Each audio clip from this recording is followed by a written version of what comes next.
What's up everyone, I'm Alex, certified strength and conditioning specialist and cloud enthusiast. And today we're going to talk about deadlifts, more specifically how to set the bar down without getting yourself hurt. Most people only focus on getting the bar up when deadlifting, not down, and that's totally fair.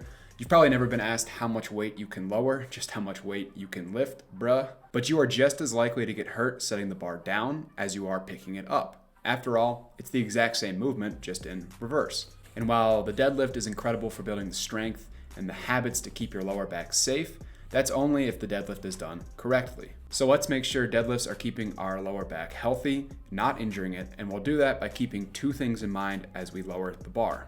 Number one, maintaining tightness and pushing your hips back. Tightness is required to move the bar from a dead stop to the top of the movement. If you're not tight, the bar won't move. However, if tightness is lost on the way down, the bar will get to the floor. Regardless, you just might not feel so good about it. Take a look at what happens when I lose my focus and lazily reach the bar to the floor. I neglect to push my hips back, and to make up for this lack of hip movement, excessive range of motion must come from my knees and/or my spine. This range of motion is a particular negative when looking at spinal flexion or back rounding, specifically in my lower or lumbar spine. 85 to 90% of disc herniations occur between intervertebral discs L4 and L5 and between L5 and S1. This area of the spine is furthest from the barbell when we deadlift, meaning it has the poorest mechanical advantage to work with. This is an idea we'll revisit later, but for now just know that the muscles of the lower back may have to exert forces greater than 10 times the weight being lifted due to their poor leverage. So how do we keep these intervertebral discs safe? We keep a neutral spine position. This means a slight arch in the low back, the same arch that is present when standing upright. Not only has a slightly arched lower back been shown to be better for minimizing L5 and S1 compression forces, but the lower back musculature is also capable of displaying higher levels of force when arched as opposed to rounded. This is probably due to some sort of self-protective mechanism, but that's besides the point. The point is we want to avoid this reaching for the floor motion in order to keep our lumbar spine safe and arched. So how do we maintain this slight lumbar arch? We push our hips back to load our glutes and hamstrings and to ensure that our range of motion comes from the hip joint. When sufficient flexion occurs at the hip joint through this motion, then less of a mobility demand is placed on the spine, making a neutral position easier to maintain.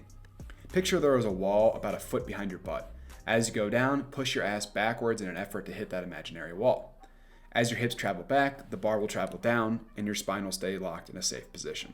The other point you want to keep in mind when lowering the bar, point 2, is how to initiate the movement. The lowering of the bar is simply the opposite of raising it, meaning since the knees initiate the upward movement of the deadlift while the hips stay stationary, for the descent, the hips should start the movement while the knees stay stationary. Check out what happens when I start my deadlift descent by breaking at my knees. The bar travels forward and comes down to rest in front of my toes. Yes, I know these are terrible shoes for deadlifting, so calm down. Anytime we are lifting a barbell, we are fighting against resistance, more specifically the resistance of gravity. Since gravity is a vertical force, anytime the bar travels horizontally, we are displaying work against the barbell that is not fighting the resistance of gravity, making this wasted energy. Again, horizontal movement, wasted energy. But as you can see here, the early flexing of my knee makes this forward travel of the bar inevitable and therefore makes the movement mechanically inefficient. But it's worse than just inefficient, it's also not safe. I mentioned earlier how the muscles of the lower back are at a point of poor leverage because of their distance from the bar. Well, check out the distance from my lower back to the bar when the bar travels forward. It increases significantly. The perpendicular distance between the resistance force, in this case the barbell, and the working muscle is referred to as a moment arm. Decrease the length of the moment arm and you'll increase your leverage. Don't believe me? Ask yourself, what's harder, holding a 45-pound plate 2 inches from your chest or 2 feet from your chest? The further the weight travels away from you, the longer the moment arm and the heavier the weight feels, even though the weight of the plate remained the same. Or for this example, consider trying to deadlift the bar 2 feet in front of you, and you'll see what I mean. This added force on the lower back is met with an increased mobility demand as now the bar is out in front of you, and this can sort of lead to a reach to get to the bar, which has a potential to lead to lumbar rounding. So to recap those issues, breaking at the knees leads to an inefficient bar path, increased demands on the lower back musculature, and an increase in the probability that your low back will round. No bueno. So let's break at the hips first. The start of the deadlift descent is really similar to a Romanian deadlift. As mentioned earlier, the hips are pushed back while the knees remain in a non-locked stationary position. So it can be a helpful cue to imagine RDLing the weight until it drops down below the knee. Push that ass back until the bar clears the knees and the hamstrings are stretched, then let the bar simply drop straight down to midfoot by relaxing the knees. Again, this should look like the first part of your deadlift, only in reverse. This means the bar should stay close to the body and should scrape your legs all the way down. Remember, any forward movement is wasted energy that does not need to be used. So to summarize what we talked about real quick, deadlifts are an incredible exercise for lower back and spine health. They build the strength and habits needed to keep that area safe. However, if done incorrectly, they can be a phenomenal way to fuck up your lower back. And since 50% of the deadlift motion is lowering the bar, it's pretty damn important to make sure you can do it correctly. So when you do lower the bar after hitting a deadlift, break at the hips first, create tension in the glutes and hamstrings by pushing your butt back, and let the bar scrape down your legs in a straight line until it hits the ground. You'll keep your lower back in a safe position, you'll keep your entire body in an efficient position, and you'll set the bar down in a perfect start position to go ahead and hit your next rep.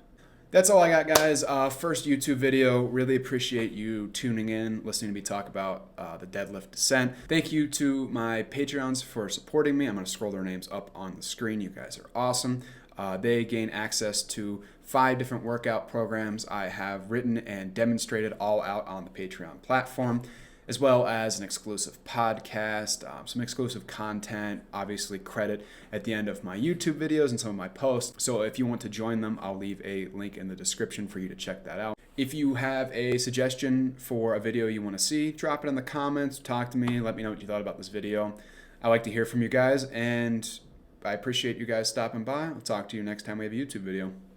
Peace.